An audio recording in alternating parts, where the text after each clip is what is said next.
Welcome back বন্ধুরা, আমি শুভ। ভূত ভীষণ চ্যানেলে সকলকে স্বাগত জানাই। গত 2 সপ্তাহে আমাদের চ্যানেলের স্টুডিওতে যে গেস্টরা এসেছিলেন, ওনাদের মুখ থেকে কিছু ভয়ঙ্কর আর অলৌকিক ঘটনা আমরা ইতিমধ্যে শুনেছি। তো তোমরা যারা ঘটনাটি শুনেছ, ঘটনাটি শোনার পর তোমাদের কেমন লেগেছে সেটা অবশ্যই জানিও। আর যারা এখনও ঘটনাটি শোনোনি বা দেখোনি, এই এপিসোড দুটো তোমাদের বলবো একটু দেখে নেওয়ার জন্য। গত সপ্তাহে তোমাদের কাছ থেকে অনেকের ঘটনা আমাদের কাছে পৌঁছেছে। সব ঘটনা পড়ে দেখার সময় হয়নি, তবে যেগুলো পড়েছি সবগুলোই বেশ ভয়ানক ছিল। আজকে যে ঘটনাটি তোমাদের শোনাবো সেটি আমি নিজে গতকাল একটি দোকানে গিয়ে শুনেছি। আজ মঙ্গলবার, ঘটনা শোনানোর দিন, আর সদ্য শোনার জন্য আজই সেটা তোমাদের শোনাতে চাইলাম। বিশেষ করে বেশি দিন সময় পার হয়ে গেলে ঘটনার কিছু অংশ যেটা শুনেছি তার কিছু পয়েন্ট হয়তো ভুলে যেতেও পারি, তার কারণেও আজ সেটা তোমাদের সাথে শেয়ার করার জন্য চলে এলাম। সোশ্যাল মিডিয়াতে একটা ভিডিও দেখেছিলাম একদিন, মিনিট 2 ভিডিও ছিল। সাধারণ একটা ভিডিও হলেও দারুণ একটা জ্ঞানের কথা উপলব্ধি করেছিলাম। মানুষ যা কিছু দেখতে চায় বা যে জিনিস নিয়ে বেশি আগ্রহী থাকে, সেই বিষয় সংক্রান্ত জিনিসই চোখে পড়ে বা ঘটতে দেখে বা শোনে। বরাবরই গল্প পড়তে বা ঘটনা শুনতে ও শোনাতে খুব ভালোবাসি। তবে এই চ্যানেলে ঘটনা পড়ে শোনাতে শোনাতে এখন যেখানেই যাই একটা জিনিস খেয়াল করছি, সেটা হলো বেশিরভাগ মানুষই মনে হচ্ছে অলৌকিক বা কোনো রকম ভৌতিক ঘটনা নিয়ে আলোচনা করছে। সেরকমই গতকাল বুনিয়াদপুর ট্রাফিক মোড়ের কাছে একটা দোকানে গেছিলাম। দোকানের যে মালিক, ওনার এমনকি ওনার পরিবারের সকলকেই আমি বেশ ভালোভাবেই চিনি। ঘটনাটি দোকানটির মালিককে ঘিরেই ছিল, যেটির বর্ণনা ওনার স্ত্রী করছিলেন। ভূত ভীষণের 26 নম্বর এপিসোডে আজকে আমি তোমাদের শোনাতে চলেছি গত এপিসোডগুলোর মতোই আরেকটি ভয়ঙ্কর ভৌতিক ঘটনা। শুরু করছি ব্যাঙ্গালোরের হাসপাতালের ভয়ঙ্কর সেই রাতের ঘটনা। গত 8-9 মাস আগে দোকানের মালিক অর্থাৎ নিতাই দেবনাথ মারাত্মক রকম অসুস্থ হন। একরকম রোজদিনই ওনার দোকানে যাতায়াতের কারণে ওনার সাথে বেশ ভালো মতো পরিচয় ছিল। বুনিয়াদপুর মিউনিসিপ্যালিটির 3 নম্বর ওয়ার্ডে ওনার বাড়ি।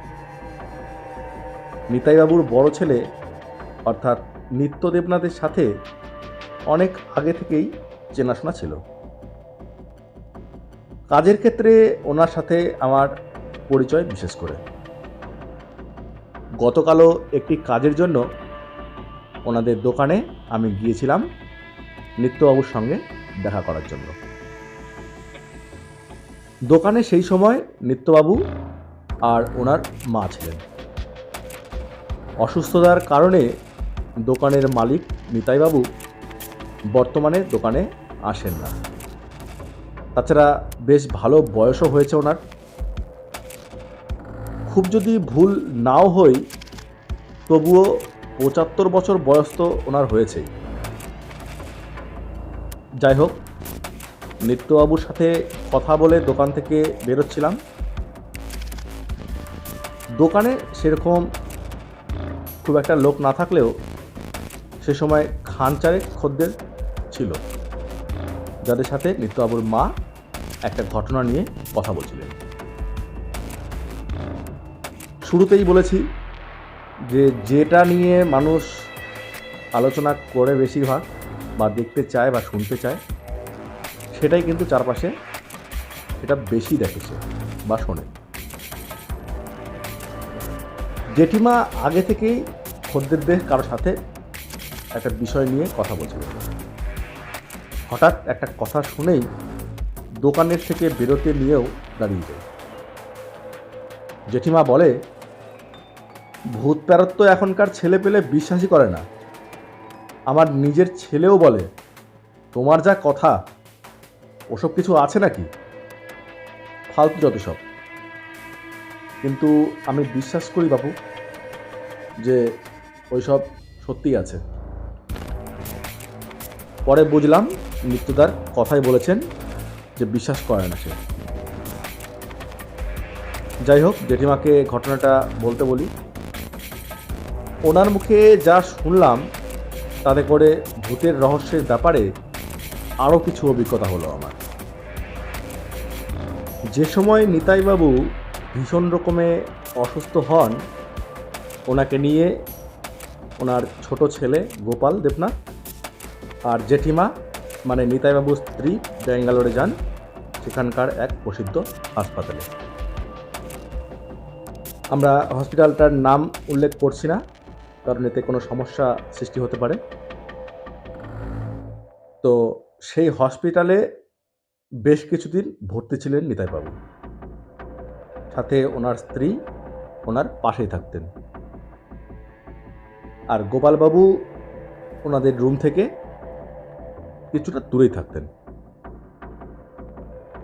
বেশ কয়েকদিন মাঝের রাতের দিকে একটা বিকট আওয়াজ নিতাইবাবু সস্ত্রীক শুনতে পেতেন, তবে ব্যাপারটা সেভাবে পাত্তা দেননি ওনারা। নিতাইবাবু এতটাই অসুস্থ ছিলেন যে নল দিয়ে ওনাকে অক্সিজেন দেওয়া হতো। প্রস্রাব ঠিকমতো পরিমাণে না হওয়ার জন্য নল ঢুকিয়ে প্রস্রাব বের করার রাস্তা করেছিল হাসপাতালের মেডিকেল স্টাফরা। একদিন সেই রাত্রেবেলা সেই প্রস্রাবের থলি ডাস্টবিনে ফেলার জন্য নিতাইবাবুর স্ত্রী বাইরে বেরোয়। যখন আবার রুমে ফিরছিলেন, ওই মিনিট দুয়েক বাদে খুব জোরে বিকটভাবে আর্তনাদ করে কাউকে চিৎকার করতে শুনতে পান। তিনি মনে করেন অক্সিজেনের নল হয়তো কোনোভাবে সরে গেছে ওনার স্বামীর থেকে। দৌড়ে ঘরে আসেন, সেখানে পৌঁছেই দেখেন কোনো রকম সমস্যা হয়নি, নল যথামতো ঠিক জায়গাতেই রয়েছে, আর ওনার স্বামী নিতাইবাবু সেই সময় ঘুমিয়ে গেছেন। তো এরপরে ব্যাপারটা জানার জন্য নিতাইবাবুর স্ত্রী অর্থাৎ সেই জেঠিমা নার্সদের রুমের ওখানে যান, ওনাদেরকে জিজ্ঞেস করেন যে ব্যাপারটা কী। তো সেখানে কর্মরত নার্সরা যারা ছিলেন ওনারা ব্যাপারটি এড়িয়ে যান, কিন্তু জেঠিমা নাছোড়বান্দা হওয়ার কারণে বিষয়টি জানার জন্য ওনারা বলেন যে এরকম কোনো ব্যাপার নেই, আপনি গিয়ে ওনার পাশে থাকুন, এরকম কোনো ঘটনা হয়নি, কেউ চিৎকার করেনি। আর এমনিতে হসপিটাল হয়তো কোনো রোগী হয়তো বেশি অসুস্থ বোধ করছেন, সেই জন্য হয়তো চিৎকার করে থাকতে পারেন। তবে যাই হোক, সেই রাতের মতো জেঠিমা আবার সেই ঘরে পৌঁছান। সেই রাতটা কাটার পর আর একদিন ওরকম যখন মাঝরাতের দিক হয়, সে সময় নিতাইবাবু চিৎকার করে ওঠেন আর বলেন যে ওই যে কে আসছে আমাকে নেওয়ার জন্য, কি বিভৎস চেহারা, আমাকে নিয়ে যেতে এসছে। তো সেই সময় জেঠিমা ওনাকে বলেন যে কই, কী হয়েছে তোমার? তখন বলে, ওই দেখো একটা বড় বৃহৎ একটা চেহারা আমাকে নিয়ে যাওয়ার জন্য আসছে, বলছে আমার সঙ্গে চল। তো জেঠিমা ব্যাপারটি একটু বোঝার চেষ্টা করেন। তারপরে তিনি নিজেও স্পষ্ট জিনিসটা দেখেছিলেন যে কোনো একটা মানে মানুষের মতনই, কিন্তু মানুষের থেকেও একটু বৃহৎ চেহারা, বিভৎস চেহারা উনি আসছেন। তো নিতাইবাবুকে উনি অভয় দেন এবং বলেন যে তোমাকে কেউ নিয়ে যেতে পারবে না, আমাকে তার আগে বলে যেতে হবে তোমাকে নিয়ে যেতে হলে। তো নিতাইবাবু ওনাকে বলেন যে তুমি এখান থেকে কোথাও যেও না, আমার সঙ্গেই থাকো। তো জেঠিমা তারপরে আর কোনো জায়গায় যাননি। উনি বলেন যে ঠিক আছে, আমি এখানেই আছি, তুমি কোনো চিন্তা করো না। সেই ঘটনার পরে মাঝে মাঝে কিন্তু সেরকম চেহারার একটা লোক, যেটা কিন্তু আর কেউ সেখানকার লোক দেখতে পাচ্ছিল না, শুধুমাত্র ওনারা সস্ত্রীকই দেখতে পাচ্ছিলেন। গোপালবাবু নিজেও দেখেননি, যেহেতু উনিও ওখানে ছিলেন, কিন্তু তিনি সেই ব্যাপারটা লক্ষ্য করেননি। তো এরপরে যথারীতি নিতাইবাবু একটু সুস্থ হন, ওনাকে সেই হসপিটাল থেকে ছুটি দেওয়া হয়।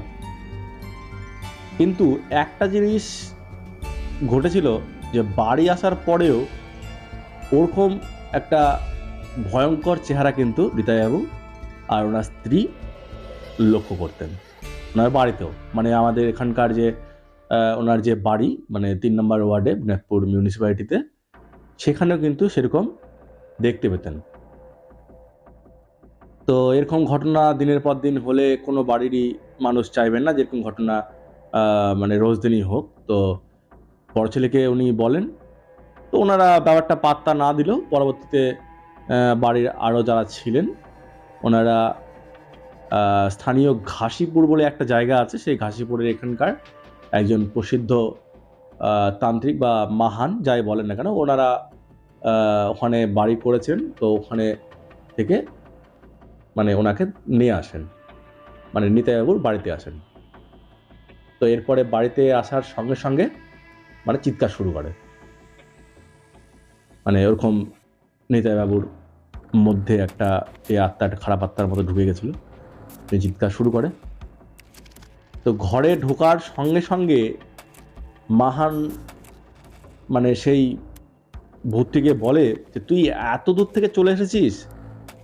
হ্যাঁ, ওনাকে কিন্তু সেই বাড়িতে গিয়ে কিন্তু কিছু বলেননি, ওখানে বলেন যে একটু এখানে আমাদের সঙ্গে যেতে হবে। মানে নিতাইবাবুর বাড়ির যে লোক ওনাকে নেওয়ার জন্য গেছিলেন, সেই মাহানটিকে নেওয়ার জন্য গেছিলেন, ওনাকে কিন্তু কিছু বলেননি যে এরকম ব্যাপার হয়েছে, এরকম জায়গাতে এরকম ঘটনা হয়েছে, সেরকম কিন্তু কিছু বলেননি। কিন্তু ওই মাহান এখানে আসার পরে বলে যে তুই এত দূর থেকে চলে এসেছিস। তো বলছে যে হ্যাঁ, আমি সঙ্গে এখানে থাকতে চাই, ওকে নিয়ে যেতে এসেছি। তো এরপরে যথারীতি বেশ কিছুক্ষণ ঝাড়ফুঁক করে, তারপরে তাবিজ টাবিজ দেওয়ার পরে মন্ত্র দ্বারা গা বন্ধ করে। তারপর থেকে সেরকম মানে বিকট কিছু দেখতে আর ওনারা পাননি। বর্তমানে একটু ভালোই সুস্থ রয়েছেন। আমি গেছিলাম ওনার সঙ্গে দেখা করতে গেছিলাম, কয়েকদিন আগে দেখা হয়েছিল। তো এখন বর্তমানে ভালোই আছেন। তো এরকম ঘটনা শোনার পর আমি ওখান থেকে আবার বেরিয়ে যাই। জেঠিমাকে পরবর্তীতে আর কিছু বলা হয়নি, দোকানে অনেক লোকজন ছিল আরও। তো আমি আবার যথারীতি বেরিয়ে আসলাম। তো এইটাই ঘটনার আমি কিন্তু গতকাল শুনেছি, যেটা আজ তোমার সঙ্গে শেয়ার করে নিলাম। তো ব্যাপার হচ্ছে, অনেকেই এখনকার দিনে বলবে যে ঝাড়ফুঁক টাড়ফুঁক এখনকার দিনে তান্ত্রিক, এগুলো মানে আগেকার লোকেরা বিশ্বাস করবে। সত্যি বলতে আগেকার দিন বলতে কি, আগেকার দিনে এত কিন্তু সুইসাইড বা মানে অকাল ভাব মৃত্যু কিন্তু কম ছিল আর কি, যেটা এখনকার দিনে বেশি লক্ষ্য করা যাচ্ছে।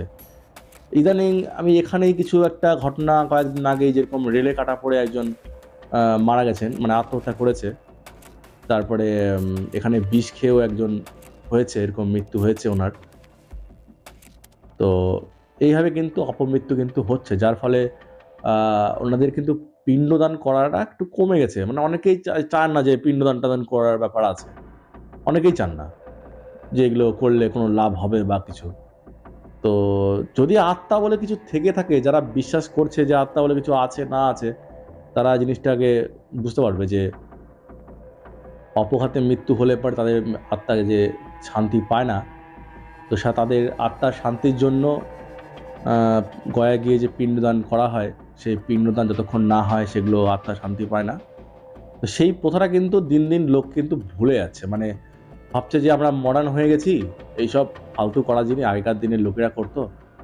যার ফলে কিন্তু এখনকার দিনে এই সমস্ত ভূতপ্রেত কিন্তু একটু দেখা যাচ্ছে। আবার ঘটনাগুলো কিছু কিছু এরকম ভৌতিক ঘটনা দেখা যাচ্ছে।